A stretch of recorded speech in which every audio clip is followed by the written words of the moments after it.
Ma. So, prayers and meditation, and we read a prayer today, February 2nd, 1914. Now we go to God and we aspire for our family, we aspire for our children, we aspire for ourselves. But look at the difference between, see, this is what makes the difference between what is called as an ordinary soul and a divine soul.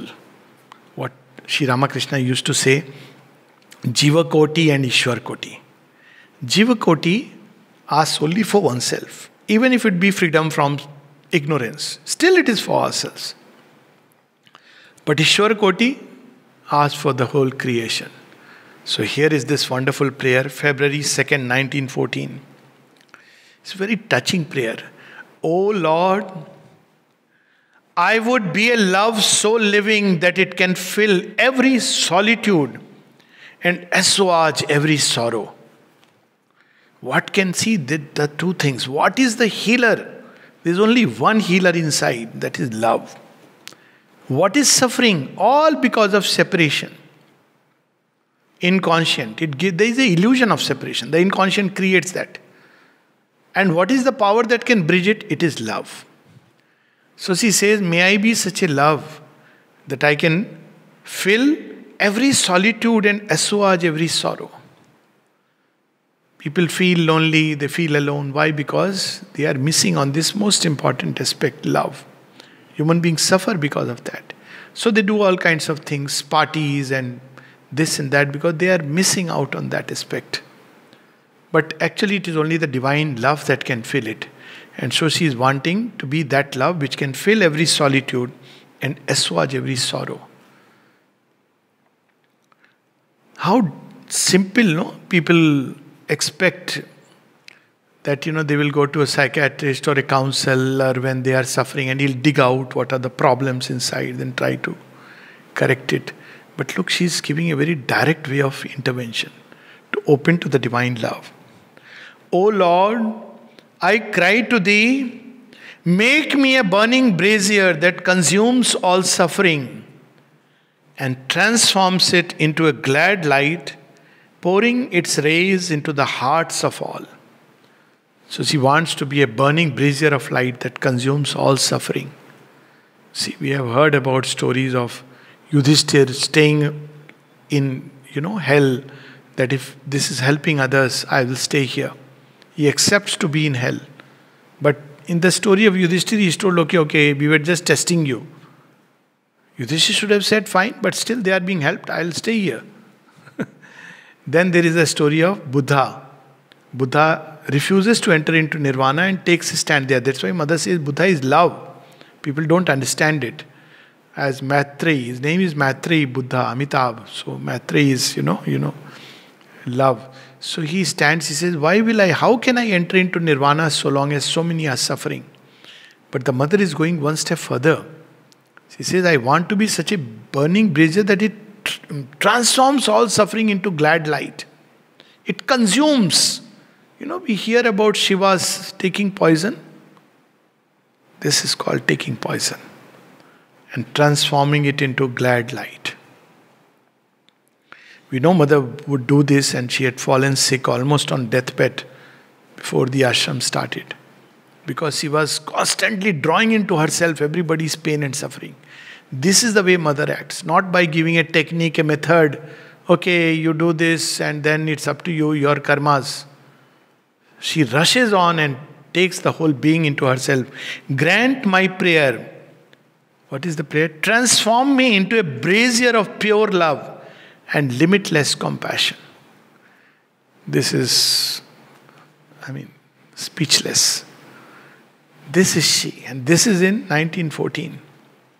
So much so that we'll see toward the later part when the First World War starts and she is, experiencing everybody's pain and sorrow.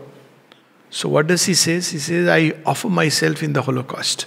She puts herself like a Yagyavedi and says, I know this is a Yagyavedi and Kali is demanding blood so that new creation can emerge. Everybody is in their own little corners, but Kali is the one who changes time. But to change time, you have to be ready to sacrifice. And a radical change, as Kali would bring, requires a radical sacrifice. Are you ready to sacrifice your all? Then she will take it, drink that poison stuff, and give us new life. So here Mother knows people can't do it. She says, I am offering myself in place of everyone. In Savitri first canto, first book, first canto, the sacrifice that earth offers to the immortal ecstasy began once again beneath the Eternal's hand. That's why she took upon herself all the suffering and pain. In Savitri, that's what she does. She takes the mortal's load of grief. The mortal's load became the immortal's share. She had no reason. She could have easily walked through life as the Yogeshwari, Yogini of Yoginis. And yet she took upon herself all the pain, suffering. That's why she could tell us, we know what you are going through. Sri Aurobindo in one of the letters says that only we know the burden that pioneers like us have to bear. And he says, I know it myself, not to speak of the mother in whose case it is 10 times more.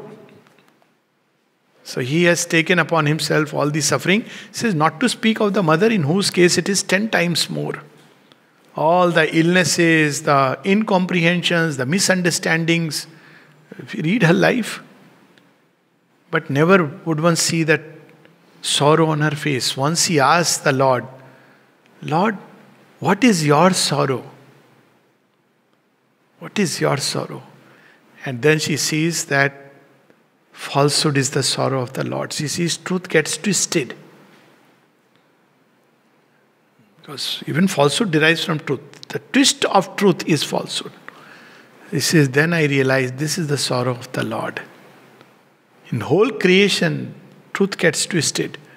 So this is the intense agony she took upon herself as a holocaust. She became the Yagyavedi.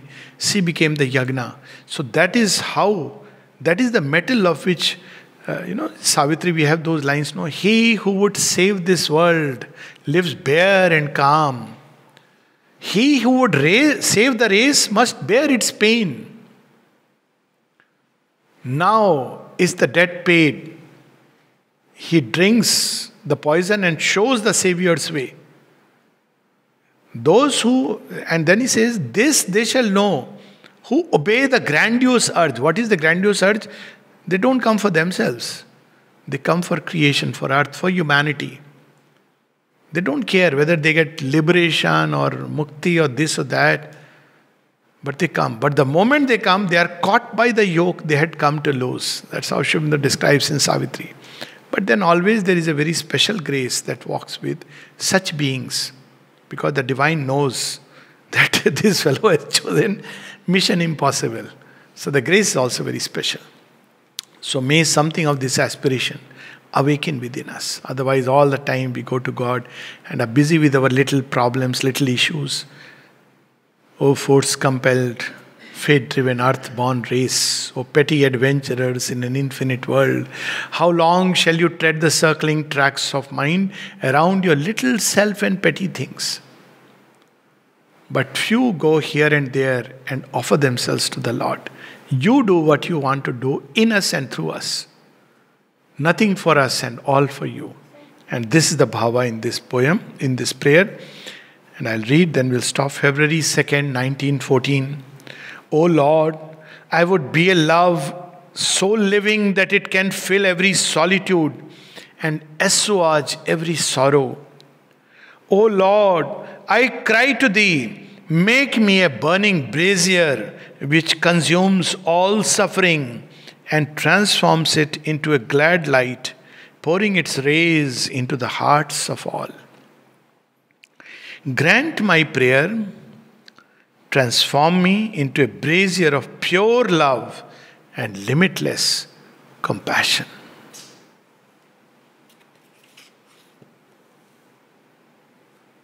Namaste.